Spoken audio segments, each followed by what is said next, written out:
Masihkah Anda ingat sahabat semua beberapa individu pengkhianat dalam Parti Keadilan Rakyat?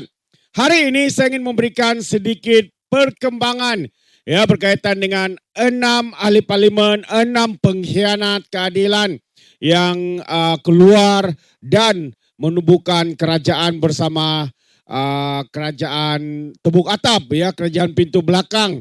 Dan pada masa itu kerajaan Pakatan Harapan 1.0 tumbang sahabat semua. Dan kita masih ingat beberapa individu ini telah disaman 6 orang sebenarnya. Yang pertama adalah Zuraida Kamarudin. Dan kita tahu kes Zuraida ini telah pun menang dan Zuraida diarahkan untuk membayar 10 juta ringgit. Walaupun pada satu masa Mahkamah Tinggi kalau saya tidak salah saya mengurangkan denda itu kepada 100.000, tapi di Mahkamah Persekutuan PKR berjaya untuk merujuk semula denda saman tersebut kepada 10 juta. Jadi kita harap saman itu berjaya diteruskan. Dan hari ini dalam 6 individu itu seorang lagi bekas pengkhianat Parti Keadilan ini coba untuk membatalkan saman 10 juta. Tidak lain tidak bukan, individu ini adalah Barubian, ahli parlimen di Sarawak daripada keadilan keluar dan mengkhianat mandat rakyat. Dan sekarang ini dikatakan Barubian dikatakan memohon untuk membatalkan saman 10 juta, bond 10 juta. Mendakwa perkara itu di luar kuasa mahkamah. Apalah di luar kuasa mahkamah kalau Zuraida sudah dijatuhkan hukuman. Jadi setiausaha bagaimanapun Setiausaha Agung PKR Fuzia Saleh berkata Mahkamah Tinggi Melaya adalah landasan sepatutnya karena urusan parti itu di Petaling Jaya. Bekas ahli parlimen Selangau Barubian salah seorang daripada 6 bekas ahli parlimen PKR yang disaman parti itu karena didakwa melanggar bond 10 juta yang ditandatangani sebelum PRU 14 pada 2018 dan beliau memohon untuk membatalkan saman terhadapnya. Baru berkata Mahkamah Tinggi Melaya tidak mempunyai bidang kuasa untuk mendengar kesnya karena punca tindakan itu timbul di Sarawak. Peguam berusia 68 tahun itu berkata beliau menandatangani bond tersebut di Kuching pada 25 April 2018, 3 hari sebelum memfailkan kertas pencalonan untuk bertanding di kursi Selangau.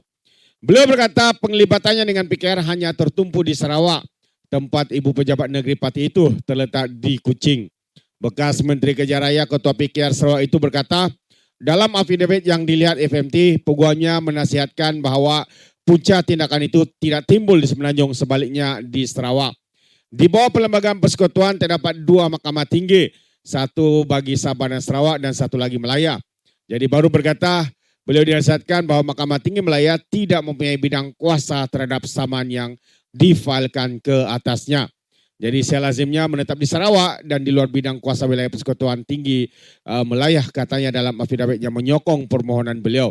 Bagaimanapun sebagai respon, Fuzia Saleh berkata, punca tindakan itu berasal dari Melaya karena ibu pejabat parti terletak di Petaling Jaya Selangor.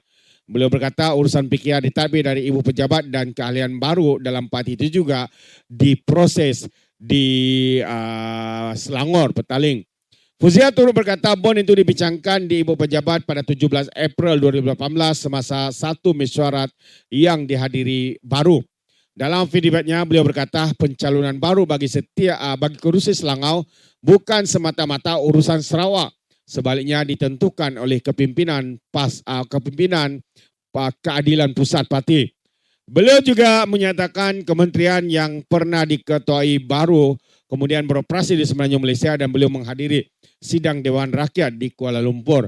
Fuzia menegaskan bahwa Mahkamah Tinggi Melaya mempunyai bidang kuasa terhadap pertikaian kontrak yang timbul daripada bond itu dan permohonan Baru tidak berasas.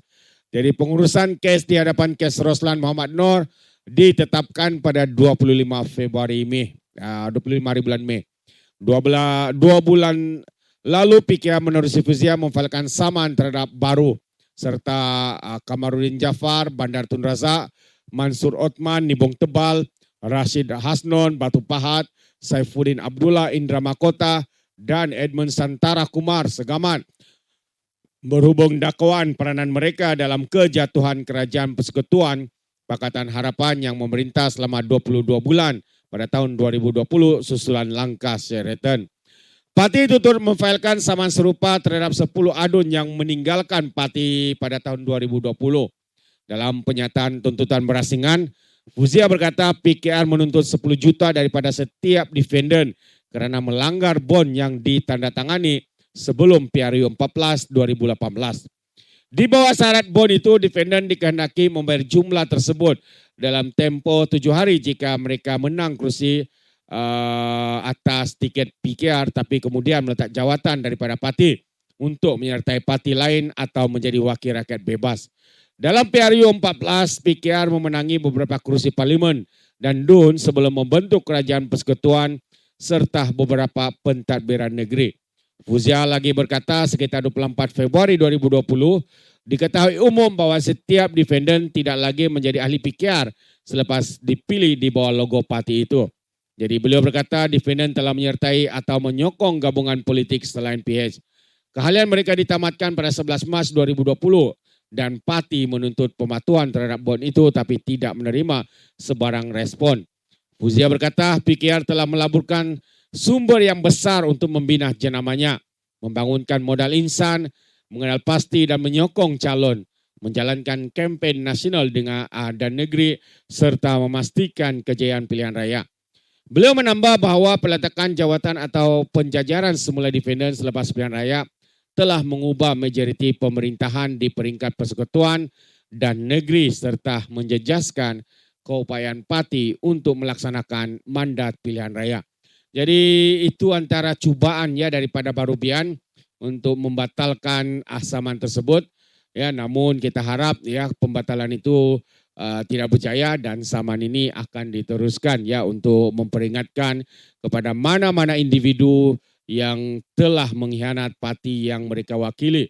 Menang bagi parti tersebut tapi boleh pula ya mereka mengkhianat dan sebagainya. Jadi kita harap ya keputusan tidak berpihak kepada Barubian dan saman itu diteruskan. Alright, sebelum saya akhiri, Datuk Seri Anwar Ibrahim menggesa manfaat kerjasama manfaat kerjasama ASEAN GCC China bagi keselamatan tenaga serantau. Jadi itu antara kenyataan ya daripada Perdana Menteri kita Datuk Seri Anwar Ibrahim. Ya, seperti mana kita tahu, sekarang ini Datuk Seri berada di Filipina untuk menghadiri satu seri kerja mesyuarat ASEAN ya, yang juga turut melibatkan China. Dan dalam kenyataan ini Datuk Seri menyeru ya supaya memanfaatkan sepenuhnya kerjasama dengan Majlis Kerjasama Teluk GCC dan China bagi menjamin keselamatan tenaga serantau susulan gangguan berterusan akibat krisis Asia Barat. Sambil menggesa pelaksanaan lebih pantas rangka kerja ASEAN mengenai perjanjian keselamatan petroleum, Anwar berkata Blok Asia Tenggara itu juga perlu memperbagaikan sumber bahan api dan mengurangkan kebergantungan terhadap rantaian bekalan yang terdedah kepada gangguan. Jadi Datuk Seri berkata, kita mesti mengiktiraf bahawa kerjasama strategik dengan rakan dipercayai dan kumpulan serantau mampu untuk memperkukuhkan keselamatan tenaga jangka panjang ASEAN. Katanya pada sesi pleno sidang kemuncak ASEAN yang ke-48 di Filipina. Tahniah. Sekali lagi satu pendirian yang tegas ya daripada Perdana Menteri kita Datuk Seri Anwar Ibrahim. Mantap. Alright, itu saja. Terima kasih. Kita berjumpa lagi dalam info dan update yang seterusnya. Sekian. Bye-bye.